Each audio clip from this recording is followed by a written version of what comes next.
Thank you, Chairperson Clay and subcommittee members for having me here. My name is Eric Poe. I'm the Chief Operating Officer for Cure Auto Insurance, a direct writer, a not-for-profit auto insurer in the state of New Jersey and Pennsylvania that does not employ the use of credit scores, education, or occupation, but will be forced to adopt credit in the next year due to competitive reasons. As the original insurance whistleblower that has crusaded against this practice for the last 15 years, testifying across this country, and in particular 12 years ago, I was before this Financial Services Committee on this issue. I have not received warm welcomes from my industry at trade luncheons, but I have won over my conscience on how we do business.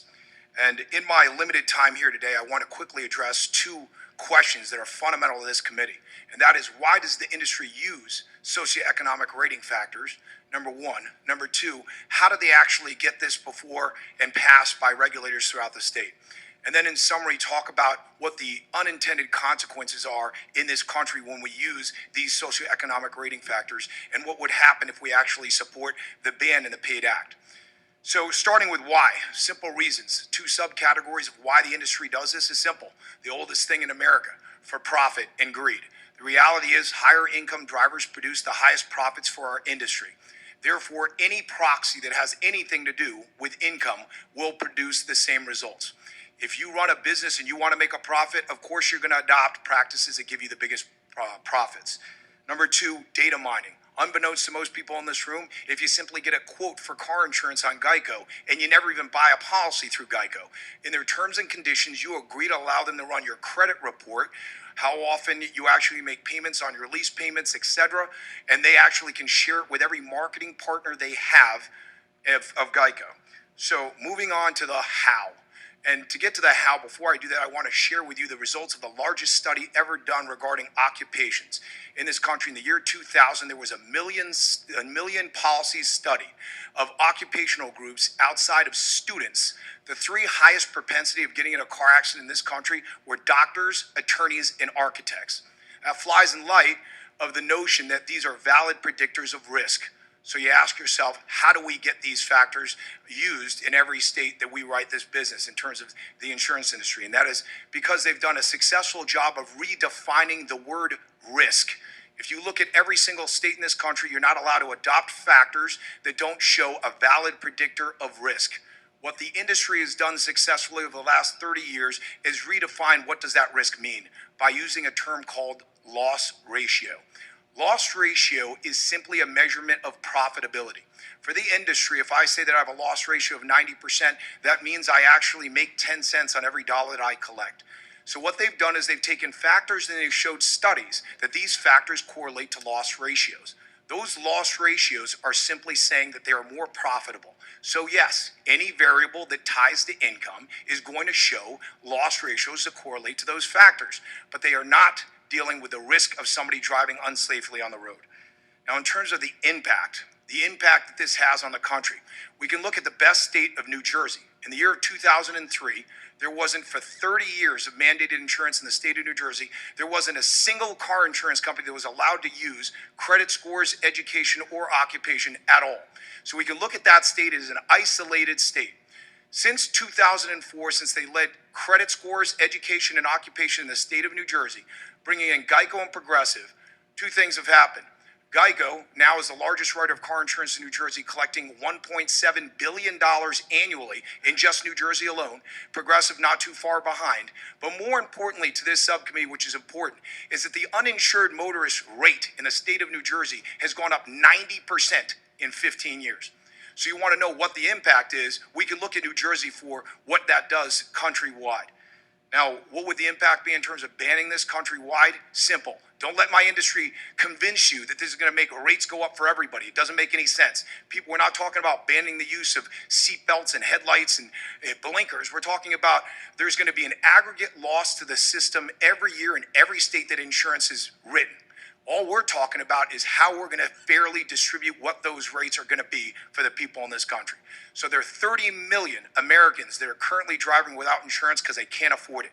And it is the obligation of this country to do something about it. Thank you very much. You have testified previously that your company has chosen not to use certain non-driving related factors such as credit history, despite the competitive advantage of doing so because of concerns about the fairness of using such factors. Can you talk about which factors your company deliberately chooses not to use, and how you believe that these company practices make auto insurance premiums more equitable and affordable for consumers? Yes, thank you, Chairman. We don't use any non-driving factors that are what we think are obvious corollaries to socioeconomic proxies. So we don't use right now. We examine all filings by other carriers, and I can tell you, as a matter of fact, that my industry uses full-time employment as a decision of whether or not you're eligible for the preferred rates of a car insurer. So if you simply lose your job, your rates will be more and you will not be eligible for a preferred company. What my industry does is they tend to actually file two separate companies with the same trademark name. For example, Geico has three trademark name companies in almost every state they do businesses. Geico, Geico Indemnity, Geico Casualty. But you only get told to go to geico.com and fill out a quote because you might save 15%. The reality is that most people who go to Geico and put in their information have no idea that on the basis of your educational attainment and your job, whether you're not in a high paying job, you will be rejected from the preferred companies of Geico and be only eligible for a higher rate for car insurance and not be notified because there is no federal requirement, there's no state requirement to say that you were rejected on the basis of your educational attainment and your occupation. So there's other statuses like home ownership status. There's a reason why all these advertisements talk about bundle, bundle, bundle. Does a poor person have a house? A poor person barely has a window or a pot to pee in to throw it out of. So mandating insurance becomes a public policy requirement. You guys, in terms of this committee, there's a requirement, in our opinion, that there's an obligation for legislators to make sure that if you're going to mandate car insurance, that you can't just let poor people pay more than rich people. That's the bottom line. So, in other words, you're telling me there is a extra tax for being poor Exactly. imposed on these people by the industry. Yes, and unlike the traditional methods of predatory lending, where you can actually draw a conclusion of a credit risk because somebody doesn't earn as much money and they're more likely going to default on their loan because they don't have assets to collateralize. Here we're talking about mandating car insurance, and I can be a safe driver my entire life, but simply because I'm poor, I'm going to pay 40% more for car insurance for no reason whatsoever, except for that I drive less profits than the wealthier people in this country. Thank you for your response. Now we go to the gentleman from Florida.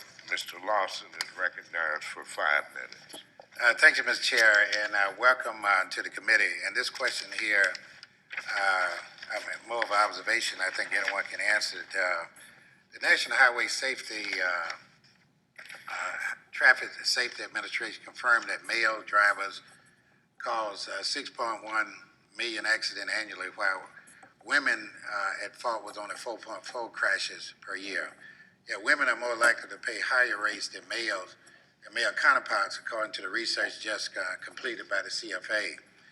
The CFA found that Progressive charged 40-year-old female drivers living in Tampa 32% more for the same coverage than male. The insurance company use of gender as a rating factor does not seem to reveal much in the way of a consistent risk assessment. Do you think regulators should reconsider allowing companies to continue using it at all? We have never actually charged females more than males. So that data only suggests that, once again, males probably make a higher income. So higher incomes generate better profitability, and that's probably what justifies their algorithms, not based on our non-driving factors traditionally. So there's never a female that actually pays a higher rate with our carrier.